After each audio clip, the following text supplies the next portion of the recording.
The following video contains language that may be inappropriate for young viewers.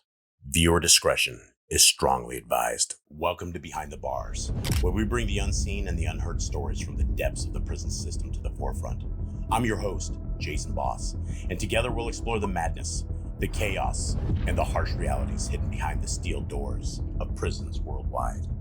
From the local jailhouse to death row across the world, we'll show you the isolation, the seclusion, and the decades spent enduring unimaginable conditions.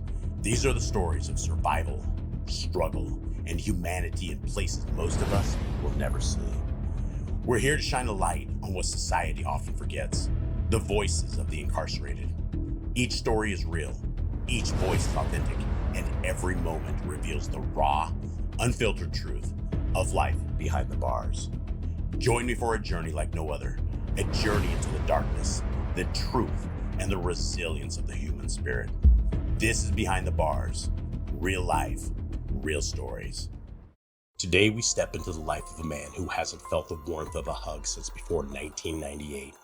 A man who has endured the crushing weight of solitary confinement for over 25 years. A life stripped of family, stripped of support, and stripped of hope. This is the story of Felix Rocha, a name that echoes the fate of so many others awaiting their final moments on death row. Convicted of a double brutal homicide in the late 1990s, Felix has spent more than 2 decades locked away in isolation. Because of the Texas Department of Criminal Justice's incredible isolation techniques, Felix's voice cannot be heard directly. Instead, his story will be told through the words of a letter he sent in reply to my request. A request to share his life, his struggles, and his truth. His response is what I bring to you today, here on Behind the Bars. Salom, my friend. Hello. How are you? I hope you and your family are doing well. I received your last message, and I understand what you said about writing my story. But honestly, I don't like remembering my life anymore. After 28 years in here, I feel like my story is one of being forgiven by nobody.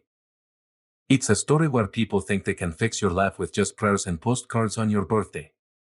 A story where prayers don't buy you anything from the prison store. A story where you have to depend on someone just to get a simple pair of shoes.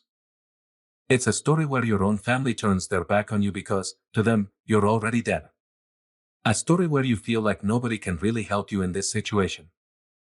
If I'm being realistic, I wonder, if there is a God, can he even do anything for me? Sometimes I want to believe in God, but after so many years in the same cage, with nothing changing, it's hard. I know more prisoners in here than I do my own family.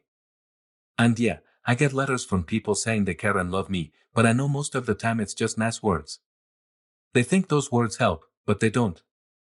I can't count how many times I've gone to sleep feeling empty. I think about how life in here would be easier if someone could just help with a little money every month, without me having to beg or kiss their ass every time I need something. I never do that. I hate asking for anything. Nobody owes me anything, I know that. I can't stand the hypocrisy. Every time someone says something nice, I don't believe it anymore. I've learned not to trust anyone. I'm on my own in this. Even my lawyers have shown me that. They say they're here to help, but most of the time, they don't even spend enough to buy me a bottle of water during visits. I've learned to tell them, if you visit, bring some money so you can buy food and water. If you can't do that, don't bother coming. If they won't spend money on something as small as that, how can I believe they'll fight to save my life? To them, I'm just another client. This is a story where I've learned not to believe in people. A story where I live day by day, losing interest in this life. I'm like an animal in a cage. A dog lives a better life than I do. People expect me to be a good person, but how can I be when I've spent years in here with no chance for rehabilitation? Every day, I face the same thing. Every day feels like a visit to hell. This is a story where I live without hope. I lie to myself just to pretend there's hope because thinking my life is over is too much to bear. Tell me, how can someone move forward when they're on death row? Do you think there's hope? Is God going to fix everything?